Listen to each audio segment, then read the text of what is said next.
ఉపవాస దినాలనేవి ఎలాగ నియమించుకుంటారు? ఎందు నిమిత్తము నియమించుకుంటారు? ఈ ఉపవాస దినాలు ఉండటం వల్ల మనిషికి ఉపయోగం ఏమిటి?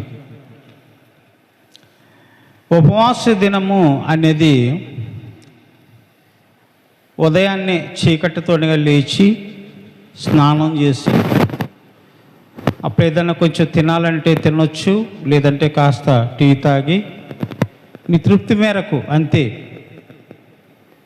కడుపు నిండా నీళ్లు తాగి మోకరించి ప్రార్థన చేసినది మొదలుకొని, ఉపవాస దినము నియమించుకున్నది మొదలుకొని, ఆమేనని చెప్పినది మొదలుకొని, సాయంత్రము అస్తమయం సూర్యుడు అస్తమించే సమయం వరకు కూడా అలాగే ఉండి మళ్ళీ సాయంత్రాన్న మోకరించి ప్రార్థన చేసి ఉపవాస దినాన్ని దేవుడికి సమర్పించి దాన్ని ముగించడమే ఉపవాసము అన్నారు.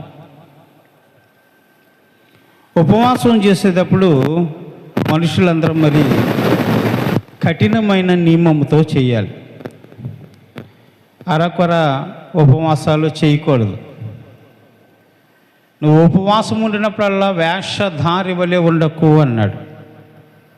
వేషధారులు అలాగే ఉపవాసాలు ఉంటారు. ఉపవాసం ఉన్నప్పుడు అందరికీ చెప్తారు, నేను ఉపవాసం ఉన్నానండి, నేను ఉపవాసం ఉన్నానండి, ఉపవాసం ఉన్నానండి. మరి దేవుడు అలా చెప్పమని చెప్తున్నాడా? చెప్పమని చెప్పటం లేదు. ఉపవాసం అంటే ఉపవాసమే, అది ఎవరికి కూడా తెలియకూడదు. రహస్యమందున్న నీ తండ్రి చూసి దానికి ప్రతిఫలం ఇవ్వాలి తప్ప కానీ మనుషుల దగ్గర నేను ఉపవాసం ఉన్నానని గొప్పగా చెప్పుకున్నంత మాత్రాన వారి దగ్గర నుంచి వచ్చే మెప్పు మనల్ని పరలోక రాజ్యం తీసుకెళ్తాం. ఉపవాసం అంటే దేవునితో గడపడం, అంతే కదండి. మరి ఈ ఉపవాసము వలన మనకు కలిగే ప్రయోజనాలు ఏమిటంటే, ఈ ఉపవాసం ఉండి ప్రార్థన చేస్తే శత్రువుల చేతిలో నుండి విడిపించబడతాం. ఇది జ్ఞాపకం పెట్టుకోవాలి. రెండవది, ఆత్మీయ శక్తి వస్తుంది. ఆత్మీయ శక్తితో మనకి అలుపు అనేది ఉండదు, అలసిపోము. ఎప్పుడు కూడా బలంగా దృఢంగా దేవుని సన్నిధానంలో విశ్వాసంతో నిలబడతాం. మూడవది ఏంటంటే, మనము ఉపవాసం ఉండటం వల్ల దేవుని ఆత్మను పొందుకుంటాం. దేవునికి స్తోత్రం. నాలుగవది, ఉపవాసం ఉండటం వల్ల ప్రయోజనం ఏంటంటే, దేవుడు మనతో మాట్లాడతాడు. ఎందుని బట్టి దేవునికి స్తోత్రములు. ఇట్లన్నిటిలో కల్లా శ్రేష్టమైనది ఏంటండి? దేవుడు మనతో మాట్లాడటం. దేవునికి స్తోత్రం. మరి సృష్టిని సృష్టించిన సృష్టికర్త మనతో మాట్లాడాలంటే మనం ఏం చేయాలి? ఉపవాసం ఉండాలి, అంతే కదా. ఉపవాసం ఉంటే ఆయన మనతో మాట్లాడతాడు. మోషే గారితో దేవుడు అన్నాడు, మోషే, నీకు ధర్మశాస్త్రానికి సంబంధించిన 10 ఆజ్ఞలు నేను రాసిస్తాను, నేనున్నటువంటి ఆ సీనాయి పర్వతం మీదకి ఎక్కి రమ్మని మోషే గారితో చెప్పాడు. మరి మోషే గారు వెళ్ళే ముందుగా కొన్ని నిబంధనలు కూడా చెప్పాడు. నువ్వు వచ్చే ముందుగా ఈ చుట్టుపక్కల ఉన్న ప్రజలందరితో చెప్పు, ఈ పర్వతాన్ని ఎవరు ముట్టుకోవడానికి వీల్లేదు. నేను పిలిచినప్పుడు నువ్వు రా. ఎవరైతే పర్వతాన్ని ముట్టుకుని నా మాటను కాదని ఆ పర్వతం పైకి వస్తారో, ఆ పర్వతాన్ని తాకుతారో, అటువంటి వారికి మరణ శిక్ష విధించబడుతుంది అని చెప్పి, నేను ఈ ప్రజలందరినీ నడిపించడం కోసము నీకు ఆజ్ఞలు రాసిస్తాను రమ్మని చెప్పగానే, ఒక దినాన్న దేవాతి దేవుడు ఆ సీనాయి పర్వతం మీదకి దిగగానే ధూమమయముగా, అదేదో పెద్ద అగ్నిగోళం పగిలినట్లుగా అనిపించి ఒక ధూపం వలె ఆ పర్వతం అంతా లేచింది. సరే, మోషే గారు ఆ పర్వతం మీదకి ఎక్కేటప్పుడు ఆ పర్వతాలన్నీ కూడా మేఘాలతో నింపబడ్డాయి. ఆ మేఘముల గుండా ఆయన ఆ పర్వతం ఎక్కుతూ మేఘములలో దాటి వెళ్ళినప్పుడు పర్వతం పైన మోషే గారు దేవునితో కూర్చున్నాడట. ఇప్పుడు మోషే గారు పర్వతం మీదకి వెళ్ళి ఏం చేశాడు? అలాగే కూర్చున్నాడు కదా. ఎన్ని రోజులు కూర్చున్నాడు? 40 పగలు 40 రాత్రులు ఆయన నీళ్లు కూడా తాగలేదు, భోజనం కూడా చేయలేదు. ఈ 40 పగలు 40 రాత్రులు దేవునితో కూర్చున్నప్పుడు దేవుడు మోషేతో మాట్లాడటం మొదలుపెట్టాడట. దేవునికి స్తోత్రం. మనతో దేవుడు మాట్లాడాడా? ఉపవాసం ఉంటే మాట్లాడుతున్నాడా? వెంటనే టీవీ సీరియల్స్ అన్నీ గుర్తుకొచ్చేస్తాయి. అవును కదా? ఇంట్లో వండుకున్న ఆ మంచి మంచి పదార్థాలన్నీ, మంచి వంటకాలన్నీ గుర్తుకొచ్చేస్తాయి. ఇంకా ఉపవాసం లేదు, అంతే కదా? ఈ 40 పగలు 40 రాత్రులు దేవుడు పర్వతం అనబడితే ఆ సీనాయి పర్వతం మీద మోషే గారు కూర్చున్నప్పుడు మోషే గారితో దేవుడు మాట్లాడుతూ ఉన్నాడట. ఇక ఆయనకి ప్రపంచం గురించి తెలియట్లేదు మోషే గారికి. అలాగే కూర్చున్నాడు. మోషే దేవుడు ఏం మాట్లాడుతున్నాడు వింటున్నాడు. మోషే గారికి బోధించిన ప్రతి దానిని కూడా అవన్నీ జ్ఞాపకం పెట్టుకుంటూ ఉన్నాడు. ధర్మశాస్త్ర విధి విధానాల గురించి, ధర్మశాస్త్రంలో పాపం చేసినటువంటి వారిని ఏ విధంగా శిక్షించాలి, వారికి ఏ విధమైనటువంటి దండన విధించాలి, ఏ విధంగా వారి చేత బలులు అర్పించాలి అనే విధం మీద ఇవన్నీ కూడా ధర్మశాస్త్రం గురించి బోధిస్తుంటే మోషే గారు దేవుని మాట వింటూ ఉన్నాడు. మర్చిపోయాడు. ఇక ఆకలి దప్పులు లేవు. మనం ఉపవాసం ఉంటే అబ్బాబ్బా కడుపులో మండిపోతుంది, కడుపులో ఆకలేసేస్తుంది, గ్యాస్ ప్రాబ్లం వచ్చేసిందని కొట్టుకుంటాం. అవును కదా? మనకు ఆకలేసేస్తుంది. ఎందుకంటే ఆకలేసేస్తుందంటే మన దృష్టి ఎక్కడుంది? దేవుని మీద ఉందా? అన్నపానాల మీద ఉందా? ఎక్కడుందండి మన దృష్టి?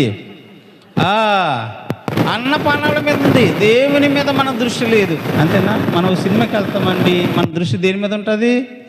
ఇంకా అలా తెరకతికిపోయి కూర్చుంటాం. ఎక్కడే ఫైటింగ్ చేస్తున్నాడా, ఎక్కడే డైలాగ్ వదులుతున్నాడా? అంతే కదా? ఎవడే ఫైటింగ్ చేస్తున్నాడా, ఎవడే డైలాగ్ వదులుతున్నాడా? ఆ తెర మీద వచ్చేది ఏంటి, ఈ పక్కన వచ్చేది ఏంటి, ఆ పక్కన వచ్చేది హీరో ఎలా ఎంటర్ అవుతాడు, ఇవన్నీ చూస్తాం కదా. మనం దేనితో సహవాసం చేస్తాం ఆ రోజుని? దేంతో? సినిమాతో సహవాసం చేస్తాం, టీవీ సీరియల్స్తో సహవాసం చేస్తాం. భర్త వచ్చి అన్నం పెట్టమన్నా ఖాళీ లేదు, అక్కడ ఉంది, పెట్టుకు తినమంటాం. ఇంకేం మాట విన్నాం. ఒకవేళ బలవంతంగా పిలిచారనుకోండి ఇసుక్కుంటాం. అన్నిటికీ నేనే చావాలా, పెట్టుకు తినలేవా, అక్కడ ఉంది చూసుకు తినలేవా అని భర్త మీద భార్య విసుక్కుంటూ ఉంటుంది. మనం దేంతోనైనా సహవాసం చేస్తే అంత గట్టిగా, అంత లోతుగా, అంత గాఢంగా దాంతో మనము అనుబంధాన్ని పెంచుకుని దానితో సహవాసము చేస్తాం. అంతే కదా? అప్పుడు మనం ఆత్మీయంగా ఉన్నప్పుడు ఎవరితో సహవాసము చేయాలి? దేవునితో సహవాసము చేయాలి. దేవునితో సహవాసం చేస్తున్నప్పుడు ఇక మనకి ఆలోచన రెండోది రాకూడదు. దేవుని నోటి నుంచి వచ్చే ప్రతి మాట మన చెవిలో పెట్టాలి. ఆ చెవి పెట్టిన మాట ప్రతి దాని మీద గురి ఉంచాలి. దేవుని మాట్లాడేటప్పుడు ఆయనతో మనం సహవాసము చెయ్యాలి. మరి మోషే గారు 40 పగలు 40 రాత్రులు సీనాయి పర్వతం మీద దేవుని వద్ద కూర్చున్నప్పుడు దేవుడు అతనితో మాట్లాడుతుంటే 40 రాత్రి పౌలు అన్నపానాలు మానేసి, ఆకలి దప్పులు మానేసి ఆయన దేవుని మాట యందు లక్ష్యం ఉంచాడట. అంతే కదండి? దేవుని మాట. పూర్వకాలంలో ధర్మశాస్త్ర కాలంలో విశ్రాంతి దినం అనేది ఏర్పాటు చేసేవారు. ఈ విశ్రాంతి దినం ఎలా అంటే ఊరు దగ్గరలోనే ఇలాగ ఒక పెద్ద సమాజ మందిరం కట్టేవారు. ఇలాగే నిలబడి బోధకులు బోధించేవారు. ఈ బోధించే ముందుగా ఏం చేయాలంటే వారందరూ కూడా స్నానాలు చేసి పెందల కాడ లేచి ఇక పొయ్యిలో పుల్లనే పెట్టి వెలిగించకుండా, వంట చేయకుండా అందరూ ఉపవాసం ఉండి దేవుని సన్నిధానంలో నిలబడినప్పుడు బోధకుడు బోధించే, ఆ యాజకుడు బోధించే ఆ మాటలు విని అందరూ కూడా తృప్తిగా కూర్చుని దేవునితో సహవాసము చేసేవారు. ఇంక రెండో ఆలోచన లేదు. ఇంటికి వెళ్ళి అయ్యో ఇంటికాడ డాబా పైన ఒడియలు మర్చిపోయాను, లేకపోతే ఇంట్లో పాలు పెట్టి మర్చిపోయాను, పిల్లి తాగేస్తుందేమో, అయ్యో కూర సగం ఉడికిపోయింది, సగం ఉడకకుండా వచ్చేసాను, అయ్యో మంచినీళ్ళు వెళ్ళిపోతున్నాయే, మంచినీళ్ళు పట్టకపోతే సాయంత్రం మంచినీళ్ళు ఉండవే అనే ఆలోచనలు ఇక ఇలాగ ఉండకూడదండి. అయ్యో షాపు దగ్గర ఉంటే చాలా డబ్బులు సంపాదించి ఉండేవాడిని అని ఆలోచనలు ఉండకుండా ప్రతి వారు కూడా దేవుని సన్నిధిలో ధర్మశాస్త్ర కాలంలో ఆ సమాజ మందిరంలో కూర్చుని బోధ వింటూ దేవునితో సహవాసము చేసేవారు. ఉపవాసం అంటే దేవునితో సంహాసము చేయటం. మన గురి దేవుని వద్దకి, ఇంకా అటు పోకూడదు మన గురి. అవును కదండి, అంతేనా? కాదుకూడదని ధర్మశాస్త్ర ప్రకారం చేయకుండా, దేవునితో సహవాసము చేయకుండా, ఎవరైనా సరే పొలంలో ఏరుకోవడానికి వెళ్ళారు అనుకోండి, వేరే విధమైన పని చిటెక్కిలో ఏరుకోండి, విశ్రాంతి దినం రోజున ధర్మశాస్త్రంలో రాయబడింది ఏంటంటే, ఎవరైతే ధర్మశాస్త్ర ప్రకారము ఈ విశ్రాంతి దినములో పాలు పంపులు పొందకుండా, ఈ విశ్రాంతి దినాన్ని ఆచరించకుండా వెళ్ళి తమ తమ పనులు చేసుకుంటారో అటువంటి వారిని లాక్కొచ్చి 10 మందిలో నిలబెట్టి 2-3 సాక్షుల చేత విచారణ చేసి వాళ్ళని రాళ్ళు పెట్టి సమాజం అంతా కొట్టి చంపాలి. ఇది భయంకరమైన శిక్ష. కానీ మోషే గారు కూడా చక్కగా దేవునితో మాట్లాడుతూ ఉన్నంట. దేవుడు మనతో మాట్లాడితే ఎంత సంతోషం అండి. మనకు అంతకంటే ఏం కావాలి చెప్పండి? ఏమన్నా కావాలా? ప్రపంచంలో మనులు మాణిక్యాలు వచ్చిన, బంగారం వెండి సంపాదించిన, వెళ్ళగలిగిన వస్త్రాలు సంపాదించిన, ఏం సంపాదించినా అవి మనకు అక్కరకు రావండి. మనతో దేవుని ఆత్మ ఉంటే చాలు. దేవుడు మనతో మాట్లాడితే చాలు. ఈ ప్రపంచంలో సంపాదించుకున్న దానికంటే గొప్ప ఐశ్వర్యము పరలోక రాజ్యంలో దేవుడు మన కోసం సమకూర్చి పెట్టాడు. అక్కడికి మనందరం తొందరగా వెళ్ళిపోవాలంటే దేవుడు మనతో మాట్లాడినట్లుగా మనం ఆయనతో సహవాసము చెయ్యాలి. ఉపవాసం అంటే ఏంటి ఉపవాసం అంటే? దేవునితో సహవాసము చేయుట. రెండవదిగా మత్తయి సువార్త 4వ అధ్యాయము 2, 3, 4 వచనాలలో మరి యేసు ప్రభు వారు సేవకు వచ్చే సమయంలో, సేవ కంటే ముందు, సేవకు రాని సమయాలు 30వ సంవత్సరం వయసులో యేసు ప్రభు వారు 40 పగలు 40 రాత్రులు యేసు ప్రభు వారు ఉపవాసం ఉన్నాడు. ఎవరితో సహవాసము చేశాడు? తండ్రి అనే దేవుడు తండ్రితో సహవాసము చేశాడు. తండ్రితో మాట్లాడుతూ ఉన్నాడట. అవునండి, తండ్రితో మాట్లాడి మరి తండ్రి ఏం చెప్పారంటే, నువ్వు ఎలా నడవాలో, ఎలా జీవించాలో, ఎలా బ్రతకాలో యేసు ప్రభువుకు నేర్పడమే కాకుండా తండ్రి దగ్గర నుంచి వచ్చిన ఆత్మ యేసు ప్రభువు మీద కుమ్మరించబడ్డాది. దేవునికి స్తోత్రం. మరి ఉపవాసం ఉండేటప్పటికి ఉపవాసం ఆఖరి దినాలు వస్తాయి, ఉపవాస దినాలు అయిపోతాయి. అయిపోయిన వెంటనే కాసేపు కూసేపు ఇక ఉపవాసం అయిపోతుంది అనిపించుకొని మన మనసు ఎక్కడికి పోతుంది? ఆ తిండి మీదకి పోతుంది. ఎన్ని రోజులైందా ఆ మంచి మాంసం కూర తిని, ఎన్ని రోజులైందా బిర్యానీ తిని, ఎన్ని రోజులైందయ్యా నేను చక్కగా పొద్దున్న సాయంత్రం భోజనం చేశాను. మనసు ఎక్కడికి పోతుంది? ఎక్కడికో పోతుంది. ఒక్క క్షణంలో మన ఉపవాస దినాలని మట్టిలో కలిపేసుకుంటాం. అటువంటి ఆశ మనం పలకూడదండి. యేసుప్రభు వారు ఉపవాసం ఉన్నప్పుడు అంతటా అపవాది ఆయనను శోధించటానికి దగ్గరికి వచ్చింది. ఆయన ఎలాగొన్నాడు? ఆకలితో ఉన్నాడని గమనించిందంట. ఆయన దగ్గరికి వచ్చింది, నువ్వు దేవుని కుమారుడు అయితే ఈ రాళ్లను రొట్టెలగునట్లుగా ఆజ్ఞాపించు అన్నాడు. యేసుప్రభు గారు ఆ శక్తి లేదంటారా? రాళ్లను రొట్టెలుగా మార్చే శక్తి యేసుప్రభుకి లేదంటారా? ఉందా లేదా? ఉందా లేదా? దేవునికి స్తోత్రం. హల్లెలూయా. వచ్చి అంటుంది, నువ్వు ఆకలితో ఉన్నావు కదా, ఈ రాళ్లను రొట్టెలగునట్లుగా ఆజ్ఞాపించు. రాళ్ళు రొట్టెలు అయిపోవాలి. అలాగ నువ్వు చెప్తే ఈ రాళ్ళు రొట్టెలు అయిపోతాయి, చేయమన్నాను. అంటే దాని అర్థం ఏంటి? ఆ రాళ్లను రొట్టెలుగా చేసుకుని తినమని అర్థము. తింటే ఆయన ఉపవాస దినాలన్నీ పాడైపోతాయి. దేవునికి స్తోత్రం. అవును కదండి, ఆయన ఉపవాస దినాలనే పాడైపోతుంది. యేసుప్రభుకి ఆ రాళ్ళను రొట్టెలుగా చేయగల సమర్థత ఉంది. ఆ సమర్థత ఉందని ఉపవాసం ఉన్న బిడ్డలు, దేవునితో నడిచిన బిడ్డలు, దేవునితో మాట్లాడిన బిడ్డలకు ఆ సామర్థ్యం ఉందని సాతానుడు ఉపవాసం ఉన్న బిడ్డల దగ్గరకు వచ్చి చెడు దుర్బోధలు చేసి వారి ఉపవాస దినాలు నాశనం చేయాలని వారిని శోధించడానికి సాతానుడు వారి దగ్గర ఖచ్చితంగా వస్తాడు. అప్పుడు మనం ఏం చేయాలి? అంటున్నాను. యేసుప్రభు వారు ఏం చేశాడు? దేవుని నోటి మాట వలన మాత్రమే మనుషుడు బ్రతుకుతాడు, కానీ ఈ రొట్టెల వల్ల మనుషుడు బ్రతకడని చక్కగా దానికి జవాబు ఇచ్చాడట కదండి. దేవుడు మాట్లాడితే మనం బ్రతుకుతాం, దేవుడు మాట్లాడకపోతే మనం బ్రతుకుతామా? మనుషుడు రొట్టె వల్ల బ్రతకడండి. దేవుడి నోటి నుండి వచ్చే ప్రతి మాటల వల్ల మనుషుడు బ్రతుకుతాడు. 40 పగలు 40 రాత్రులు మోషే గారు సీనాయి పర్వతం మీద ఉన్నప్పుడు ఎలా బ్రతికాడు? ఆకలి దప్పులు లేకుండా. అంటే దేవుని నోటి మాటల వలన అతను బ్రతకడం మొదలెట్టాడు. అంటే మనం బ్రతుకుతాం. ఎలా బ్రతుకుతామంటే దేవుని నోటి మాట విన్నప్పుడు, దేవుడు మనతో మాట్లాడుతున్నప్పుడు మనం బ్రతుకుతాం. మనకి మరణము లేదు. యేసు ప్రభు వారి దగ్గర ఆ శాతాన్ని ఎలాగంటుంది, రాళ్లను రొట్లగునట్లుగా నువ్వు ఆజ్ఞాపించు. యేసు ప్రభు వారు ఎంత శక్తిమంతుడంటే ఒక రోజున తన ప్రజలందరినీ కూర్చోబెట్టి సువార్త మనం చెప్తున్నాడు. ఎన్ని దినంటే 3 రోజుల పాటు సువార్త మనం ఇస్తాడు. ఎన్ని రోజులు? 3 రోజులు. ఈ 3 రోజులు రాత్రింపగళ్ళు యేసు ప్రభు వారు బోధ వింటున్నారు. కొండ మీద ప్రసంగాలు ఇవి.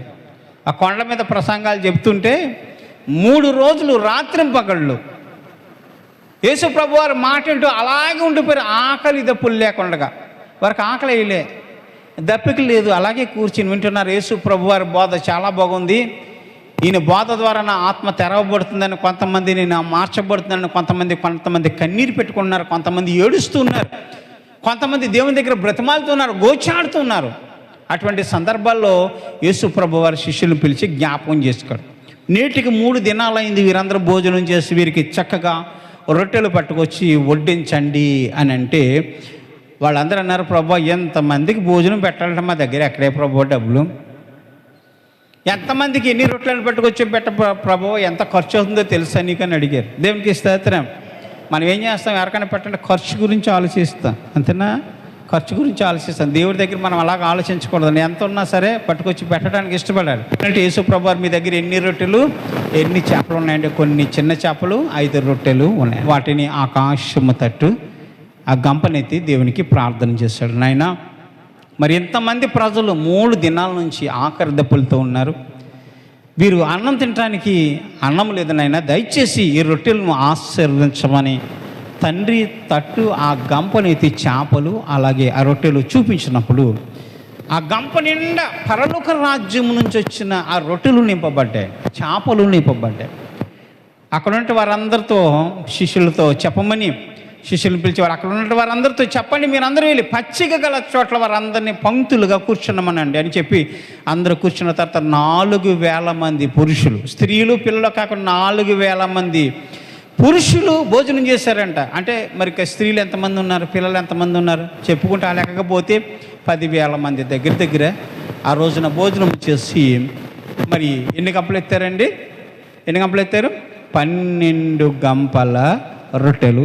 ఒకసారి 5,000 మంది, ఒకసారి 4,000 మందికి కొన్ని చేపలు కొన్ని రొట్టెలు ఆశీర్వదించే దేవుడు అంతమందికి భోజనం పెట్టిన దేవాతి దేవుడికి మరి ఈ రాళ్లను రొట్టెలుగా మార్చుకుని తినే ఆ శక్తి ఆయనకి లేదంటారా?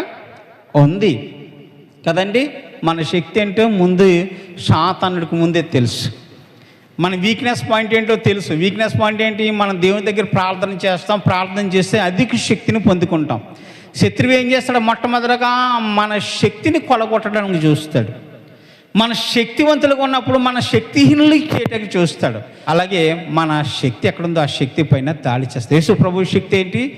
తండ్రి దగ్గర సహవాసము చేసి ఉపవాసము చేసి తండ్రితో మాట్లాడి ఆయన పొందుకున్న మహాశక్తి, మహా ఆత్మ ఏదైతుందో ఆ ఆత్మను కొల్లగొట్టాలని, ఆత్మహీనుని చేయాలని, ఆయన బలాన్ని తీసివేయాలని ఈ రాళ్లను రొట్లగునట్లుగా నీవు ఆజ్ఞాపించమనగా దేవుని నోటి మాట వలన మాత్రమే కానీ నరుడు, ఈ మనుషుడు ఈ రొట్టెల వలన జీవించుడని యేసుప్రభు చక్కటి సమాధానము చెప్పాడు. దేవునికి స్తోత్రం. ఆయన 40 పగలు 40 రాత్రులు ఉపవాసం ఉండటం వల్ల దేవుని ఆత్మను పొందుకున్నాడు. మొట్టమొదటిగా మోషే గారు ఏం పొందుకున్నాడు? దేవుని ఆజ్ఞలను పొందుకున్నాడు. రెండవదిగా యేసు ప్రభువారు దేవుని ఆత్మను పొందుకున్నాడట. ఒక పాస్టర్ గారు పెద్ద మీటింగ్లు పెట్టాడంట, ఉపవాస మీటింగ్లు పెట్టాడు. సంఘము నిండా జనాలు ఉన్నారు. ఆ రోడ్డు అంట పోయే ఒక వ్యక్తిని ఆ పిలవటానికి వెళ్ళి, అయ్యా మరి మేము ఉపవాస కొట్టాలు పెడుతున్నాం, మీరు భోజనానికి రండి అన్నాడు. పాస్టర్లు అలాగే పిలుస్తారు. ఏం చేస్తారు? డైరెక్ట్గా ప్రార్థనకు రమ్మంటే వాళ్ళు దెబ్బలెట్టుకు వస్తారు. నేనేమన్నా క్రైస్తవునా ప్రార్థనకు రావడానికి కూర్చోటానికి నన్ను పిలుస్తున్నావా అంటాడు. అలా కాకుండా పాస్టర్ గారు, అయ్యా మీరు భోజనానికి రండి అన్నాక ప్రార్థన పెట్టుకుంటున్నామంటే, సరే వస్తాను అడవయ్యా అన్నాడంట. ఆ రోజున పాస్టర్ గారు పాపం మీటింగ్ పెట్టుకుని జనాలు అందరూ కూర్చున్నారు. వాక్యం బోధిస్తుంటే ఇలాగా ఆ బయట ఒక అన్యుడిని పిలిచాడు కదా, అతను సరాసరి వచ్చి గుమ్మం దగ్గర వేలాడుతున్నాడంట. ఇలా వేలాడుతూ ఉన్నాడట. ఎందుకని? ఎప్పుడు భోజనం పెడతారో ఎప్పుడు తినేసి వెళ్ళిపోదామో అని అతను చూస్తున్నాడు. ఇక్కడేమో పాస్టర్ గారు ప్రార్థన అవ్వట్లేదు, పాటలు అవ్వట్లేదు. వాళ్ళకి అన్నం పెట్టగలిగితే వీళ్ళందరూ లేచి వెళ్ళిపోతారు. ఒకడు కూర్చోడు. వీళ్ళనే భరించాలా అతన్నే భరించాలా? అనవసరంగా పిలిచిండ్రా బాబు భోజనానికి అని ఇతను అనుకుంటున్నాడు. చూసి చూసి కాసేపటికి ఆ వ్యక్తి కోపం వచ్చేసిందట. నన్ను ఎందుకు పిలిచావు? భోజనానికి పిలిచావు కదా, భోజనం పెట్టవేంటి నువ్వు? భోజనం పెట్టాలి కదా, భోజనం పెట్టకుండా నన్ను ఇక్కడ నిలబెట్టి నీ పని నువ్వు చేసుకుంటున్నావా అని తిరగబడ్డాడట. గతకాలంలో మేము క్రిస్మస్ చేస్తుంటే చాలామంది భోజనానికి పిలిచాం. ఇలాగే క్రిస్మస్ జరుగుతుంది మరి రండి అంటే వచ్చారు. మేము ఎప్పుడు కూడా ప్రార్థన అయిన తర్వాత భోజనం పెట్టి అలవాటు ఇదివరకు మాకు. వాళ్ళు వచ్చి మా మీద దెబ్బలంటాం, ప్రార్థన అయిన తర్వాత భోజనం పెడతా, భోజనం పెట్టడం మమ్మల్ని ఎందుకు పిలిచావు? వాళ్ళ భక్తి కాదండి. దేనికోసం వచ్చారు? భోజనం కోసం వచ్చారు. నువ్వు భోజనం పెట్టమా? నీ భక్తి ఎక్కడుందంటే ఎక్కడుంది? భోజనం మీద ఉంది, అంతే కదా. వాడు దెబ్బలాడేస్తున్నాడు. ఏం చేయాలో తెలియదు నాకు. ఇంకా నేను అన్నాను ప్రార్థన అయితే ఇంకా భోజనం పెట్టిన వెళ్ళిపోమన్నాను. ఏమైతే అయిందని పోయాడు. అలాగే ఆ రోజున ఆ వ్యక్తి వచ్చి పాస్టర్ గారిని తిడుతుంటే బాధ భరించలేక బయటికి వెళ్ళి ప్రార్థన చేస్తే తనకు భోజనం పెట్టండి అమ్మా అని అంట. ఆ భోజనం తింటుంటే ఆ వాసన వస్తుంది కదా, ఆ వాసన చూసిన సంఘంలో వాళ్ళందరూ ఇలా చుట్టం మొదలెట్టారంట, వెనక చుట్టం మొదలెట్టారంట, ఇలా చూడటం మొదలు పెట్టారంట. ఎందుకు చూస్తున్నారు? పాస్టర్ గారండి మాకు షుగర్ ఉందండి, మేము వెళ్ళిపోవాలండి, భోజనం చేయాలండి. సరేనమ్మా, షుగర్ ఉన్న వాళ్ళందరూ భోజనం చేయండి వెళ్ళండి అన్నాడట. దాంట్లో ఎంత సగం మంది వెళ్ళిపోయారు. మళ్ళీ వాళ్ళు భోజనం చేస్తుంటే ఇంకా వాసన ఎక్కువ వస్తుందంట. ఎక్కువ మంది తింటున్నారు కదా.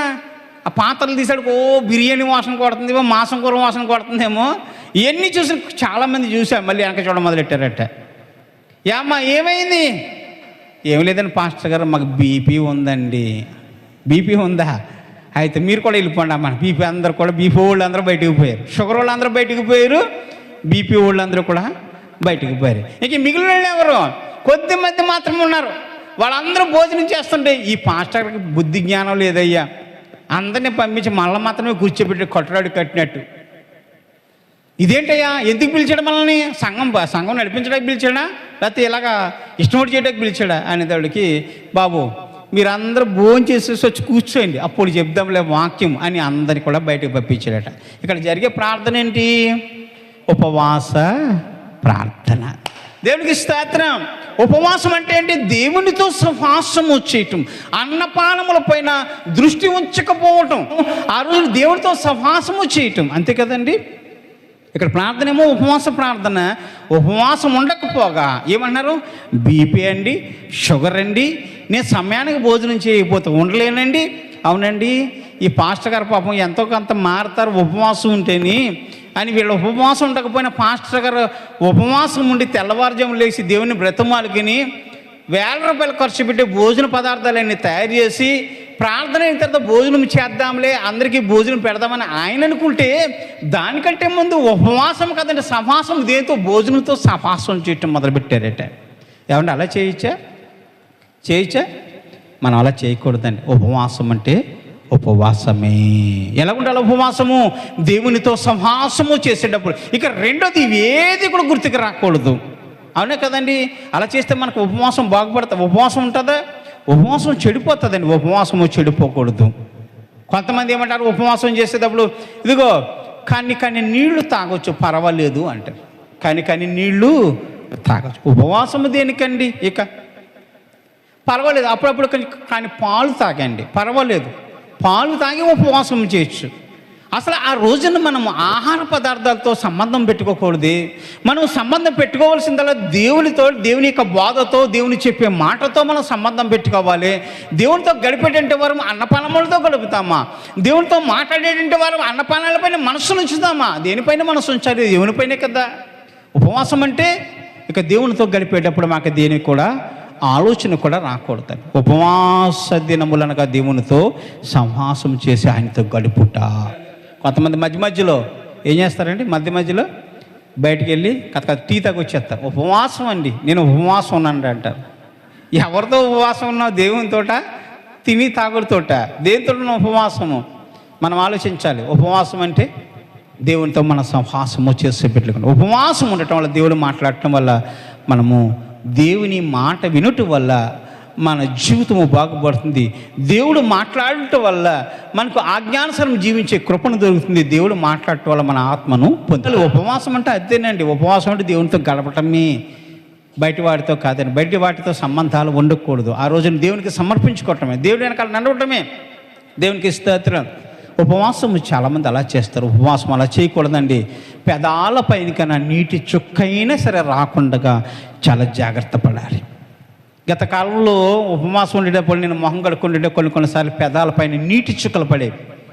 ఆ నీటి చుక్కలు పడినప్పుడు నా మనసు చాలా బాధపడేది. అయ్యో, నా పెదాలపైకి నీటి చుక్కలు వచ్చాయి, అయ్యో నా ఉపవాసంతో చెడిపోయిందేమో అని చాలా బాధపడేవాడిని. మరు సంవత్సరము ప్రార్థన చేసి ఉపవాస దినాలు ఉండేటప్పుడు దేవుడు నాకు దర్శనం చూపించాడు. ఆ నీటి చుక్కలు ఆ పెదాల మీద పడుతున్నట్లుగా, ఆ నీటి చుక్కలు నా మొహం మీద పడుతున్నట్లుగా, ఆ పెదాల మీద పడి పొరపాటు లోనకపోతున్నట్లుగా దేవుడు చూపించినప్పుడు చాలా భయం వేస్తుంది నాకు. అయ్యో, ఉపవాస దినము జరిపేటప్పుడు మనము నీటినైనను కూడా పెదాలపైకి రాకుండా జాగ్రత్త పడాలి కదా. ఉపవాస దినం అలా చేయాలి తప్ప. కానీ అప్పుడప్పుడు కొంచెం టీ తాగుతూ, అప్పుడప్పుడు కొన్ని పాలు తాగుతూ, అప్పుడప్పుడు లోనకలికి చిన్న రొట్టె ముక్కేసి తింటూ, అవునండి ఇంతేనా ఉపవాసం? మన ఉపవాసం దీనికంటే ఉపవాసం ఉండకుండా శుభ్రం కడుపు నింపుకోవడం ఎంతో మేలు. ఉపవాసం ఉండటానికి ఇష్టం లేక మానేయండి తప్పకని ఉపవాసం ఉన్నామని చెప్పి చెడ్డ ఉపవాసాలు చేయకండి. వేషధారుల వలె మీరు ఉపవాసం ఉండకండి, వేషధారుల వలె బ్రతకండి. మీ ఉపవాసము స్వచ్ఛమైనది ఉండాలి, యథార్థమైనది ఉండాలి. మీ ఉపవాస దినములు నేను అంగీకరించాలంటే నేను మీతో మాట్లాడాలి, మీతో ఈరోజంతా సంభాషించాలి, మీరు నాతో స్నేహం చేయాలి. యేసు ప్రభు వారు మనకు చక్కగా ఈరోజున బోధిస్తున్నాడు. మొదటి రాజుల గ్రంథము 19వ అధ్యాయం 8వ వచనంలో ఇక్కడ మనము ఏలియా అనే ఒక ప్రవక్తను మనం గమనించవచ్చు. ఈ ఏలియా అనే ప్రవక్త ఏం చేస్తున్నాడండి? ఒక మంచి ప్రవక్త. ఎలాంటి ప్రవక్త? ఒక మంచి ప్రవక్త. మంచి అని ఎందుకన్నానంటే దేవుడితో మాట్లాడేటప్పుడు దేవుడు ఏం చెప్తే అది మాత్రమే చేసేవాడు. దేవుని చెప్పంది మాత్రం ఏది చేసేవాడు కాదు. దేవుడు ఎలాగంటే అలాగే నడిచేవాడు. అది కష్టమైన, నష్టమైన, శ్రమైన, బాధైన, ఇరుకైన ఏదైనా సరే భరించడానికి ఇష్టపడిన ఒక మంచి ప్రవక్త ఈ ఏలియా ప్రవక్త. ఒక రోజున అబద్ధ ప్రవక్తలు ఉంటారు కదా, అబద్ధ ప్రవక్తలు, బయలుదేవతలకు పూజలు చేసే ప్రవక్తలు ఉంటారు కదా, ఆ ప్రవక్తల్ని 400 మందిని చంపేశాడు ఆయన. కత్తి పెట్టి ముక్క కింద నరికి పడేస్తాడు. వీరందరూ దేవునికి వ్యతిరేకంగా ఉన్నారని, దేవుని రాజ్యానికి, దేవుని సువార్తకు వ్యతిరేకంగా ఉన్నారని 400 మంది ప్రవక్తలని కూడా చంపేశాడు. ఈ 400 ప్రవక్తలు కూడా దగ్గర చేర్చుకుని యెజబెల్ అనేటువంటి ఈ అన్యురాలు వాళ్ళని పోషిస్తున్న సమయంలో అక్కడ ఏలియా గారు ఈ 400 మంది ప్రవక్తలను కూడా ముక్కల కింద నరికేశాడు. ఇక వెంటనే యెజబెలు ఒక వ్యక్తి చేత ఏలియాకి కౌరు పంపించారు. ఇదిగో రేపు ఇదే సమయానికి నిన్ను కూడా వీళ్ళలో ఒకరిగా చేయకపోతే నా పేరు మార్చుకుంటాను యెజబెలే కదా అన్నది. దేవునికి స్తోత్రం. హలో, మనం ఏమంటామండి? నిన్ను ఆ విధంగా చేయకపోతే నా పేరు మార్చుకుంటాను, నా మీసాలు తీయించుకుంటాను అంటాం, అంతే కదా అంటామన్నమా. అలాగే ఈవిడేమందంటే నిజంగా నిన్ను రేపు ఈ సమయానికి అందరిలో ఒకరిగా చేయకపోతే, సచివుల్లో నిన్ను కూడా ఒకరిగా చేయకపోతే నా పేరు మార్చుకుంటానని అక్కడ కౌరంపించింది. అయిపోయి పేరు మార్చుకుంటుంటే ఖచ్చితంగా చేసేస్తుంది, పేరు మార్చుకుంటాను ఇంత గట్టిగా సవాల్ చేస్తుంది, బలంగా నా మీద ఇంత గర్దిస్తుంది, ఖచ్చితంగా చంపేస్తుందని ఏలియా ప్రవక్తకి అర్థమైపోయి ఇంకా పరుగులు తీయటం మొదలుపెట్టాడు. ఎక్కడికి? అడవి ప్రాంతాల్లో పరుగులు తీయటం మొదలుపెట్టాడు. పరిగెట్టి అరణ్య ప్రాంతంలో బదిరీ వృక్షం కింద పడుకున్నాడు. బదిరీ వృక్షం కింద పడుకుని నిద్రపోతున్నాడు. గాఢ నిద్ర. ఎంత పరుగు పెట్టాడో పాపం మనోడు. పరిగెట్టి ఒళ్ళంతా అలిసిపోయింది. పరిగెట్టి నిద్ర వచ్చేస్తుంది. ఓ పక్కన ఆకలేసేస్తుంది. ఏం చేయలేదో తెలీదు. దేవుని నిమిత్తం పరుగులెట్టాడు, దేవుని నిమిత్తం అలసిపోయాడు. దేవుడు చెప్పిన మాటను బట్టి అతను భయంతో వణుకుతూ పరిగెత్తుకెళ్ళి ఆ బదిరీ వృక్షం కింద పడుకున్నాడు, నిద్రపోతూ ఉన్నాడు. వెంటనే ఒక దేవదూత లేపింది, ఏలియా లేవు, పైకి లేవు అని. లేపగానే లేచి చూసేసరికి తన తల దగ్గర ఒక నీళ్ళ బుట్టి పెట్టబడ్డది, ఒక నిప్పుల గుండం ఉంది. ఆ నిప్పుల గుండం మీద ఒక అప్పము కాలుతూ ఉందట. లేచి ఆ అప్పాన్ని తిని ఆ నీళ్లు తాగమనగా లేచి అలసిపోయినాడేమో, అప్పాన్ని కొద్దిగా తిని నీళ్లు తాగి మళ్ళీ పడుకున్నాడు. మళ్ళీ నిద్రపోయాడు, ఎందుకంటే అలసిపోయినాడు కదండి. కాసేపటికి మళ్ళీ నిద్ర నుంచి మళ్ళీ దేవదూత లేపింది, ఏలియా పైకి లేగు, పైకి లేగు, నువ్వు ప్రయాణం చేయాల్సిన దూరం చాలా ఉంది, నీ ఎదుట ప్రయాణం చేసేంత దూరం చాలా ఉంది, ఎక్కువ దూరం ప్రయాణం చేయాలి, నువ్వు చాలా దూరం ప్రయాణం చేయాలి. లేచి మిగిలిన అప్పాన్ని తిని ఆ నీళ్లను తాగి మరి నువ్వు ప్రయాణం చేయమంటే ఏలియా గారు లేచి మరి అప్పాన్ని తిన్నాడు, నీళ్లు తాగాడు. వెంటనే దిగ్గున లేచి తన కర్రను చెత్తపట్టుకున్నాడు, గొంగలి కప్పుకున్నాడు. 40 పగలు 40 రాత్రులు దివారాత్రులు నడుచుకుంటూ దేవుని పర్వతం అన్నటువంటి హోరేబు పర్వతం దగ్గరికి వెళ్ళి ఆ గుహలో అతన్ని వాసం చేశాడట. దేవునికి స్తోత్రం. ఎన్ని రోజులండి? 40 పగలు 40 రాత్రులు నడవటమా? అయ్యో మనం చేయగలుగుతామండి అలాగా? 40 పగలు 40 రాత్రులు నడవగలుగుతామా? మన వల్ల అవుతుందా? అవుతుందా అంటున్నాను. ఎలా నడిచాడు ఏలియా గారు?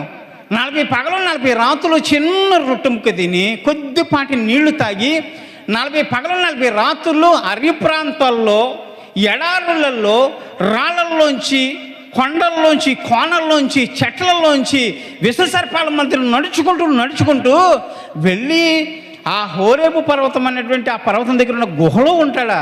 ఎన్ని రోజులండి? 40 పగలు 40 రాత్రులు నడిచాడట. ఇతను అంతగా ఏం తిన్నాడండి? ఏం తిన్నాడు ఇంతకు? అతను తిన్నదేంటి? చిన్న రొట్టె ముక్క, కొంచెం నీరు. అది దేవుడిచ్చిన జీవాహారము. దేవునికి స్తోత్రం.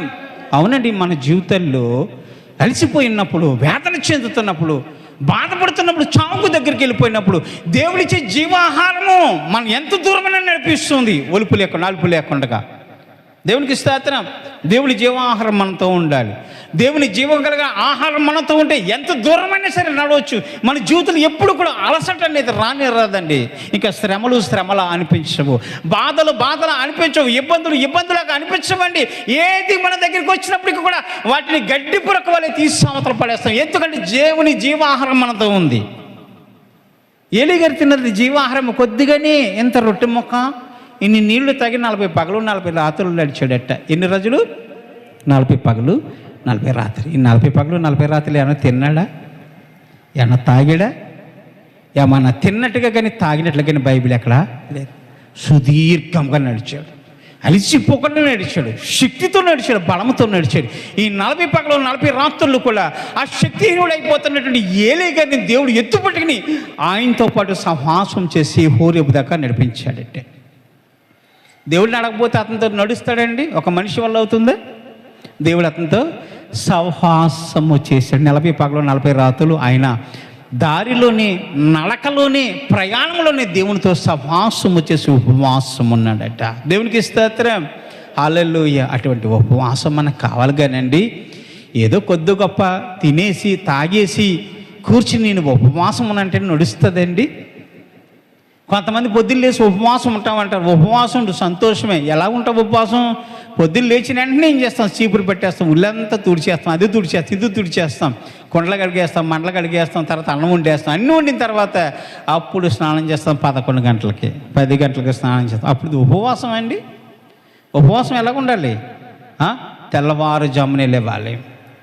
4 గంటల నుంచి 6 గంటల మధ్యలో నువ్వు దేవుని దగ్గర మోకరించి ప్రార్థించే అనుగుణం కలిగేటట్లుగా తెల్లవారుజామున లేగాలి, స్నానం చేయాలి, చక్కగా మోకరించాలి. నువ్వు ఏదైనా తినాలంటే తినొచ్చు, కొద్దిగా తాగాలంటే తాగొచ్చు. ప్రార్థన చేసి మోకరించి ఆమెను చెప్పిన మొదలుకొని సాయంత్రం సూర్యుడు అస్తమించేంత వరకు కూడా, లేకపోతే 5 గంటలను టైం పెట్టుకోండి, 4 గంటలను టైం పెట్టుకోండి. మీ యొక్క ఆరోగ్య పరిస్థితులు దేవుడికి తెలుసు కాబట్టి అంగీకరిస్తాడు. ఆ విధంగా ఉపవాసమును విప్పేంత వరకు కూడా పచ్చి మంచి నీళ్ళు నెలసిన పెదవుల మీదకి రాకూడదు. ఇది ఉపవాస దినం, అంతే తప్ప. కానీ తిని తాగి దేవునితో సహవాసం అంటే అది జరగని పని. దేవుడు శరీర ఆశలు కలిగిన వాడు కాదు, తినుబండారాల మీద మనస్సులు పెట్టేటంటే వాడు కాదు, మాంసము కొవ్విన దూడలపైన ఆ మాంసం పైన మనస్సు పెట్టేవాడు కాదు దేవుడు. దేవుడు ఎప్పుడు కూడా మనస్సు ఎవరి మీద పెడతాడంటే మన మీదే మనసు పెడతాడు. ఆత్మ సంబంధమైన దేవుడు మనతో మాట్లాడాలంటే మనం ఏం చేయాలంటే ఉపవాస దినము కఠినంగానే ఆచరించాలి. దేవునికి స్తోత్రం. మనం ఎంతవరకు ఉండాలంటే అంతవరకు కూడా ఉండొచ్చు. 12 గంటల దాకా ఉంటాను ప్రభువాను. నేను దేవుడు ఏం కాదంటలేదు కదా. పొద్దున్న 5 గంటల నుంచి 12 గంటల దాకా ఉంటాను ప్రభువా, నా శక్తి అంతే ఉంది, నన్ను క్షమించినంటే. నువ్వు ఉండకపోతే చంపేస్తానన్నాడు దేవుడు నిన్ను, అలాగా అనలేదు కదా. నువ్వు ఎంతవరకు ఉంటావు? ఉండు. 3 గంటల దాకా ఉంటాను ప్రభు. ఒక నిబంధన చేసుకో, ప్రతిరోజు అదే నిబంధన ప్రకారం నడువు, ప్రతి వారం అదే నిబంధన ప్రకారం నడువు. నువ్వు చేయలేని రోజులు ప్రభు నేను చేయలేనని చెప్పు, చేయలేని రోజున చేస్తానని చెప్పి వెళ్ళి మనస్సు దాని మీద దీని మీద ఉంచి, తిండి మీద, డబ్బు మీద, లోకం మీద, స్నేహితుల మీద, బూతుల మీద, పోకిరి మాటల మీద, సరశక్తుల మీద ఉంచి నీ ఉపవాస దినం కల్మాషం చేసే కంటే ఉపవాస దినం ఉండకుండా మేలు కదండి. అంతేనా? ఉపవాస దినం ఉండకుండానే మేలు. ఎందుకంటే ఉపవాస దినం వల్ల దేవుడు ఖచ్చితంగా నీ దగ్గరికి వస్తాడు సుమ్మ. వచ్చినప్పుడు ఆయనతో చాలా భయభక్తులు కలిగి ఉండాలి. భయభక్తులు కలిగి ఆయనతో మాట్లాడటానికి ఇష్టపడాలి. యేసు ప్రభు వారు మరి ఈ లోకంలో 40 రాత్రి పగలు ఉపవాస దినం ఉండి మత్తయి సువార్తలో ఆయన చక్కగా మరి దేవుని ఆత్మను పొందుకున్నాడు. నిర్గమకాండం 34వ అధ్యాయం 28వ వచనంలో మరి భక్తుడు ఏంటంటే మోషే గారు సీనాయి పర్వతం మీద ఉపవాసం ఉండి దేవుని ఆజ్ఞను పొందుకున్నాడు. మరి ఏలియా గారు 40 రాత్రి పగలు ఉపవాసం వచ్చేసి ఆయన ప్రయాణంతట్లో అలసిపోకుండా శ్రమను జయించాడు. ఎస్తేర్ అనే రాణి 3 రోజుల ఉపవాసం ఉన్నది. ఆ ప్రాంతంలో ఉన్న యూదులందరినీ చంపమని రాజుగారి దగ్గర నుంచి తాకీదులు వచ్చినప్పుడు తన ప్రజలందరినీ కాపాడుకోవడం కోసం ఎస్తేర్ అనే మొర్దెకే అనే జనాంగానికి సంబంధించినటువంటి యూదులందరూ కూడా 3 రోజులు ఉపవాస దిన రాత్రి పగళ్ళు దేవుని దగ్గరకు వచ్చాడారు. తన ప్రజల్ని కాపాడుకున్నది. యోనా ఉన్న సమయంలో నీనెవే పట్టణస్థులందరూ కూడా 3 రాత్రి పగలు ఉపవాసం ఉండి ఆ ప్రజలందరూ కూడా మారు మనసు పొంది కోనెపట్ట కట్టుకుని దేవుని దగ్గరికి వచ్చి ఆడినప్పుడు, ఉపవాస దినం చలిపినప్పుడు ఆ ప్రజలందరూ కూడా నీనెవే పట్టణం రక్షించబడ్డది. అవునండి, ఉపవాసం ఉంటే మనకి విజయం వస్తుంది. ఉపవాసం ఉంటే మరణానికి పోకుండా దేవుడు మరణ గడియల నుంచి తప్పిస్తాడు. ఉపవాసం ఉంటే దేవుడు మనకి ఆత్మనిస్తాడు. ఉపవాసం ఉంటే దేవుడు మనతో మాట్లాడతాడు. ఉపవాసం ఉంటే దేవుడు మనతో నడుస్తాడు. ఇవన్నీ కావాలంటే మనం ఉపవాసము ఉండాలి. దేవునికి స్తోత్రం.